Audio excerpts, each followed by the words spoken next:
Sir, bakit dito sa SSS, mabilis kumuha ng kaltas pero pag benepisyo na, pahirapan? Pakibisto nga po ang mga modus at racket sa loob.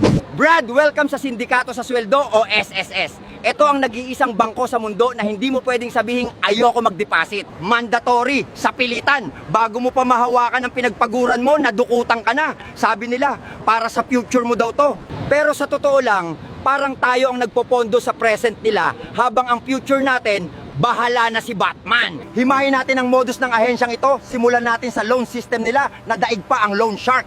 Ito ang pinakmasakit sa loob, tol. Nangailangan ka, nag-apply ka ng salary loan. Tandaan mo, ang linoloan mo dyan ay base sa contribution mo. Pera mo yan. Pero ang sistema, may interest na agad. At kapag na-delay ka ng bayad dahil nawalan ka ng trabaho o nagkasakit ka, dyan papasok ang penalty. Ang penalty ng SSS, daig pa ang 5-6 sa palengke. Mas mabilis pa tumubo ang interest ng SSS kaysa sa pag-move on mo sa ex mo. Humiram ka ng 20,000 pesos, hindi ka nakabayad ng ilang taon dahil naghirap ka. Pagbalik mo para ayusin, ang utang mo 80,000 na. Saan galing yon? Sasabihin nila, compounded penalty po. Wow, yung pera ko na nasa inyo, kapag kayo ang humawak, ang liit ng tubo. Pero kapag yung pera ko, hiniram ko sa inyo, ang laki ng tubo nyo, ginisa nyo ako sa sarili kong mantika. Isunod mo pa ang pahirapang claiming process para kang dumaan sa obstacle course. Nagkasakit ka, need mo ng sickness benefit. Nawalan ka ng mahal sa buhay, need mo ng funeral benefit. Dito mo mararanasan ang requirement festival. Hahanapan ka ng ID, birth certificate na dapat PSA at bawal luma, medical certificate, hospital record, at kung ano-ano pa. Minsan, kulang na lang hanapan ka ng DNA test at autograph ni Jose Rizal. Ang dami nilang hinihingi sa'yo. At eto ang matindi pag pensyonado ka na, yung proof of life. Kailangan mong patunayan na buhay ka pa.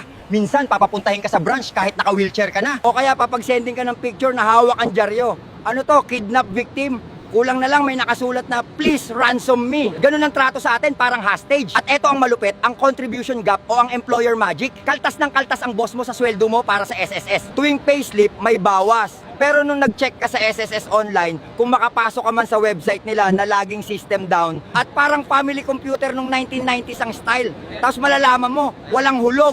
Binubulsa ng employer ang pera mo. Ngayon, anong ginagawa ng SSS dyan? Dapat hinahabol nila at kinakasuhan ng mga employer na yan, di ba? Pero madalas, ikaw pa ang pinag-a-adjust. Sasabihin sa'yo, Sir, kumuha po kayo ng certification sa employer nyo. Anak ng tokwa. Ako pa ang maghahabol. Eh, kayo ang may police power. Ang tawag dyan, negligence of duty. Pag-usapan din natin ang pension peanut.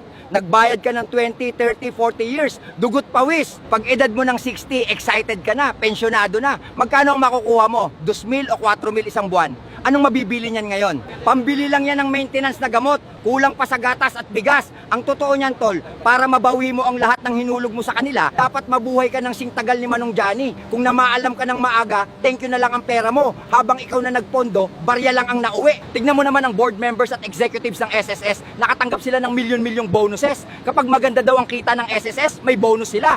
Eh kanino galing ang kita? Sa penalty mo, sa interest ng loan mo, yung paghihirap mo, yun ang bonus nila. Isipin mo, tol, yung pera mo na pinagpaguran mo, kapag nasa bulsa mo, hari ka.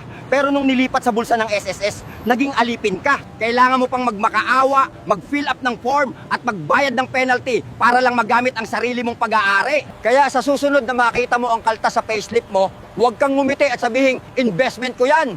Magalit ka dahil ang perang yan ay pwedeng ipang shopping ng mga bossing habang ikaw ay magbabayad ng penalty sa future. Kaya kung tatanungin mo ako kung ano ang tamang tawag sa sistemang ito, kung saan ang pera mo ay pinahihirapan kang makuha at tinutubuan ka pa kapag hiniram mo, simple lang, tol, ang SSS, hulog mo, pang bonus nila, ipon mo, pera mo, uutangin mo.